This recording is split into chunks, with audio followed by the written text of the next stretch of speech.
12 News drawn to water. Right now, we're standing in a spot that used to be pavement. How Brooklyn Center is using Shingle Creek to attract business. But first, a wave of violent storms in the West Metro. It's really nice seeing everybody kind of, come out with their chainsaws. And brings out a wave of helpful neighbors. 12 News starts right now. Fingers crossed, but no guarantees. Homeowners will have power restored by Wednesday. Especially with more storms in the forecast. This latest storm system caused the most power outages in Minnesota history. At its peak, XL Energy says more than 500,000 customers lost power. In the Twin Cities, the hardest hit areas were Plymouth, Maple Grove, and Golden Valley. As of Monday evening, about 40,000 customers in the West Metro remained without power. Delane Cleveland has more on how residents are dealing with the outage.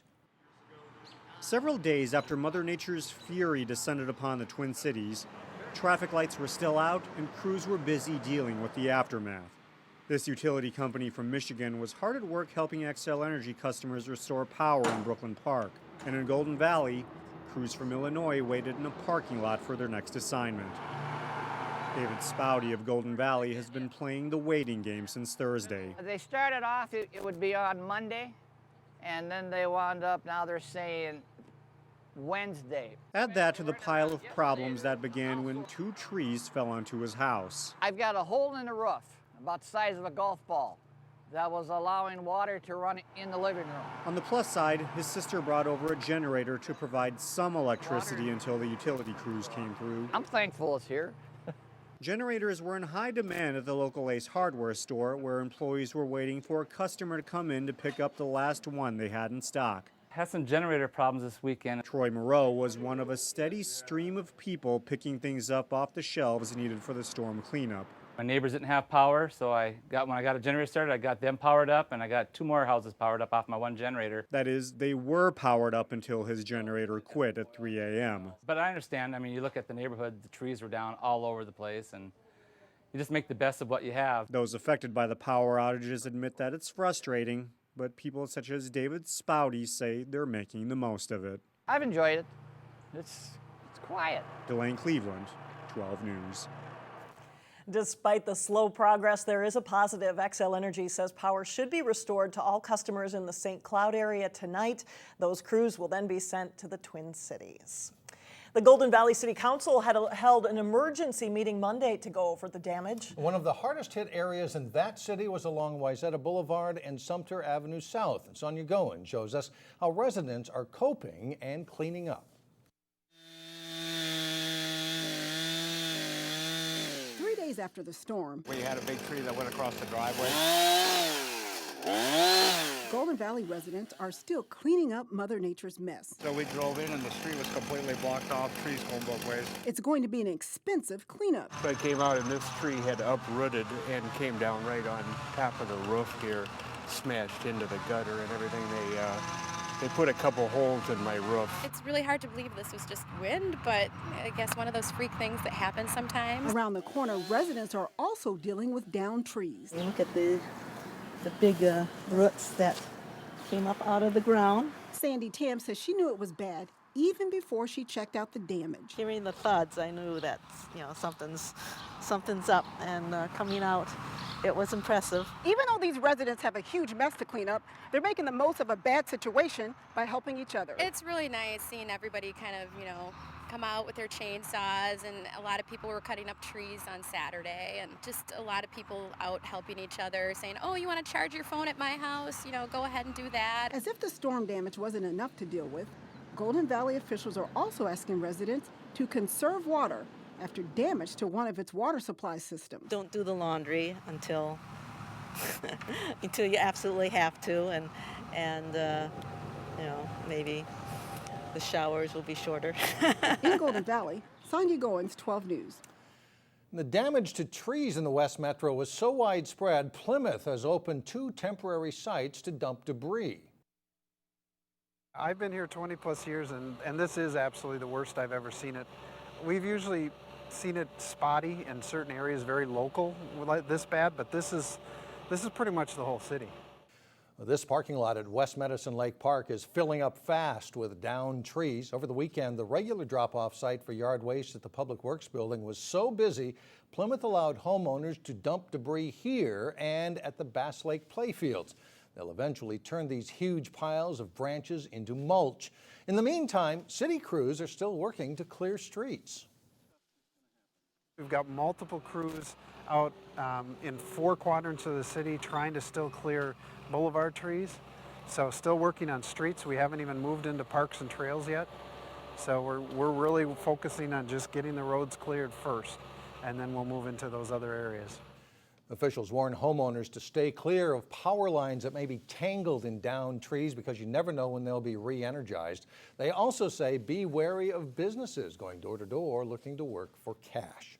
Well, the amount of rain we've had over the past several days is close to the normal rainfall for the entire month of June. The average for June is 4.7 inches. According to weather watcher Steve Reckers in New Hope, since early Friday, we've had 4.5 inches of rain. And for the entire month, we're 3 inches above normal. In fact, we're closing in on a record with more rain in the forecast. The all-time record was set back in 1957 with 9.5 inches. There was some major damage done in Robbinsdale over the weekend, but officials say it's not related to the storms. A giant 20-foot sinkhole appeared on the corner of 42nd Avenue and Bottineau Boulevard. It was caused by a water main break.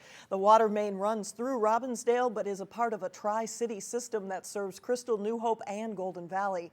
Residents in those cities are being asked to conserve water while the repairs take place. No lawn watering. No, you can water a vegetable garden, you can water new sod, any new grass that you have, but beyond that, no lawn watering whatsoever. Detour signs are posted around the area, and repair of the pipeline is expected to conclude this week. However, the intersection is expected to be closed for 3 weeks. 2 murders in Golden Valley have gone unsolved for nearly 20 years. And Golden Valley police hope someone in our area can help provide some clues. 28-year-old Lauren Bussey was shot and killed near the intersection of Mendelssohn Avenue North and Plymouth Avenue in August of 1995 while riding his bike home from work. 6 months later, a second victim, Daniel Noose, was walking his dog in the 3300 block of Major Avenue when he was fatally shot. And both victims were shot with the same gun. And police believe someone in the area may hold the key to solving these crimes. These are senseless, just unimaginable crimes that we need to solve. Every day since then, their families have gone through, you know, every holiday, every birthday, every memorable event, and, you know, there's one less person at that table. And so we want to help them get to the end of that road. And it's not going to bring them back, but at least they're going to know what happened. Anyone with information is asked to call the Golden Valley Police Department tip line, and that number is 763-512-2500. A $50,000 reward is being offered for information leading to an arrest. Coming up, Brooklyn Center's mayor says water is helping to revitalize the city. We'll show you how next. And then later in sports, local stars shine before bad weather arrives at high school all-star baseball. But first, your AccuWeather forecast.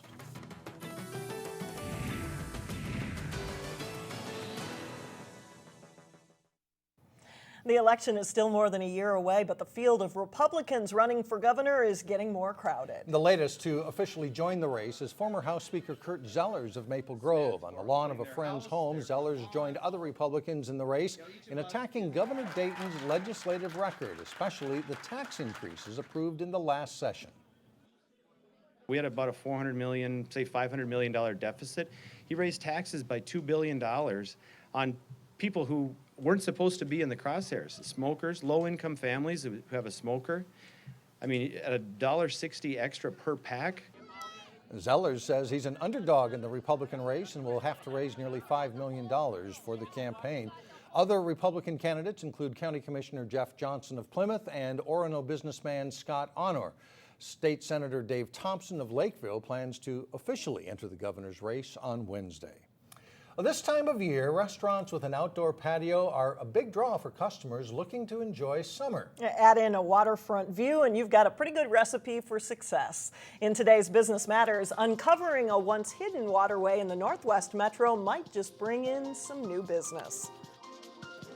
On a beautiful sunny day, it's the allure of the water. that draws a crowd to this outdoor patio and bar at Psycho Susie's in northeast Minneapolis. It's great to enjoy, be on the water, and have the breeze flowing in. When you can get outside, get some sun, some fresh air, see the water, watch the activity. It's kind of like a mini vacation. This popular restaurant moved here 3 years ago, securing a coveted spot along the Mississippi River, and business followed. I think that the river is obviously a huge benefit to what Psycho Susie's has going for ourselves. We were able to add a second-story patio just this past spring, and we were able to really grow into a larger business and to support the Northeast community. Farther north in Brooklyn Center, it's Shingle Creek that Mayor Tim Wilson hopes will someday draw a crowd. Sit-down restaurants, you know, places where people can congregate, where community can congregate. It's all part of a $100 million redevelopment project at Shingle Creek Crossing, the site of the former Brookdale Mall. Right now, we're standing in a spot that used to be pavement. I mean, it was all blacktop here. You had no idea the creek was underneath it. Once paved over for a mall parking lot in the 1960s, Shingle Creek has now been brought back into the light with the regional trail system running alongside it and the retail development project around it about 40% complete. The city wants to bring at least 4 restaurants along Shingle Creek here. Ideally, this whole development will be completed by 2016. With all the development that has happened here and all the development that's planned here, this is going to be a destination point. There are still parts of Shingle Creek left to uncover, and as more water flows, the idea is that business and customers will follow. It's going to be great, I think, in a few years to see what this becomes. When the Shingle Creek Crossing development is complete, it's estimated it will bring in more than 5,000 new jobs. Well, coming up, new photos unveiled for Brooklyn Center Brewery's next big moneymaker. But first in sports, Osseo boxer Caleb Truax shines in a nationally televised fight. John Jacobson is in next. The weather's having a hand in everybody's plans the past few days, especially if you're trying to play softball outdoors. Yeah, well, it wasn't good. When you think back to Friday night, it was supposed to be the highlight night for Dudley softball and the weather. And oh, yeah, it just came in. Played havoc with this tournament. 2 of the nation's top men's slow pitch softball teams did meet in the final game of the Dudley-Budweiser Classic this weekend. But it was Mother Nature who came out the winner in the tournament. The fields at Centennial Park at Brooklyn Center were unplayable after Friday night's storm, and so just 7 teams played in a single elimination journey at Becker Park on Crystal on Saturday. After the games, they got in on Friday. Resmondo Specialty Tank Worth out of Florida successfully defended its Dudley title with a 44-29 win over Laser Vision Desert Falls from New York State. All of the local teams who registered for the tournament but did not get to play received a full refund. Weather also affected play at the annual High School All-Star Baseball Series in Chaska.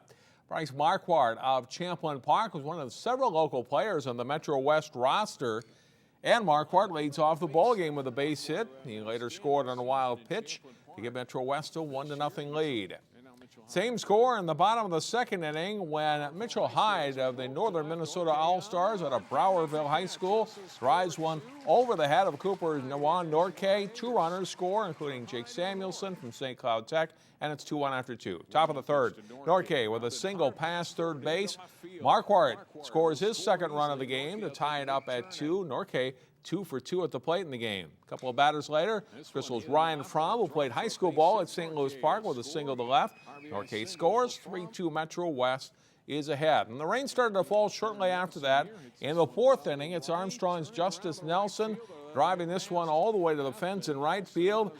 Nelson doesn't stop running, and the Metro West catcher gets all the way to the third with a leadoff triple. Next batter is Wayzata's Michael Faco, who grounds a single to the right field. Courtesy runner Ben Peterson of Totino Gray scores, and it's 4-2. A short time after that, though, the storm hits. The game is called at that point 4-2 Metro West, the final. The Southern Minnesota All-Stars faced Metro East in the first game of the tournament. Pitchers are sharp early. Colin Lovell of Wyndham gets the strikeout for the South. In the 3rd inning, South gets on the board. Logan Swan of Redwood Valley lines at the center. Dylan Searockers of Albert Lee tags up to score. Ahead 2-0, Aaron Simmons of Stewartville bounces to the right side and off the first baseman's glove. Daniel Pierce races around from second base and scores, and it's 3-0 South. But Metro East chips away at the deficit, and in the 8th inning, they tie it up. Jordan Jacobson of Lakeville North flies to center to score Travis Newbick of Hill Murray, and it's 3-3 heading to the 9th. In the bottom of the 9th, Sean Mathowitz of Sleepy Eye St. Mary's lines a hit to center to score Levi Becker of Fairmont. That's the winning run, and South wins it 4-3. Saturday, Metro West lost to the South All-Stars 2-0 before coming back to beat Metro East 3-0. Norkay of Cooper pounded a 2-run homer for Metro West, which finished 2-1 on the tourney. South wins the tournament. Well, Osseo got some national recognition Friday night. Pro boxer Caleb Truax put on a great show as part of ESPN2's Friday Night Fights. Here's Jay Wilcox with a recap of Truax's latest win. The Minneapolis Convention Center, the site as Truax faces Chicago veteran Don George. It's a great first round for Truax. With a little under a minute left in the round, he lands several crisp right hands to drive George back into the ropes. Truax drills George with a couple more straight rights with 20 seconds left in the first. And as the round comes to an end, Truax has George in trouble. A sharp right and a left to the body of George trying to survive the round. A slow-mo look reveals how Caleb's right gets through. Ahead to the third round, and with a minute left, Truax connects again with a couple of sharp right hands to stun George and back him up. Truax is in control all night, and in the 6th round, he puts George away. He drives him back with a crisp right.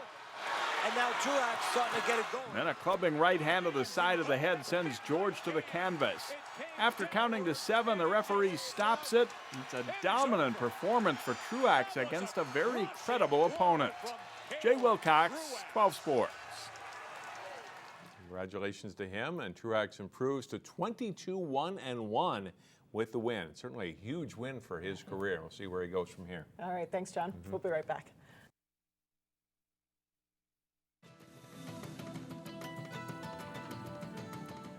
And finally, new sketches unveiled of Surly's proposed destination brewery. They were unveiled Sunday night as the Brooklyn Center Company celebrated its 7th anniversary. The proposed brewery site is near the U of M campus in Minneapolis. It's scheduled to open in 2014. The $20 million facility will include a restaurant and event center. And that's all the news for us. Thanks so much for joining us. That's it for now. We'll see you tomorrow.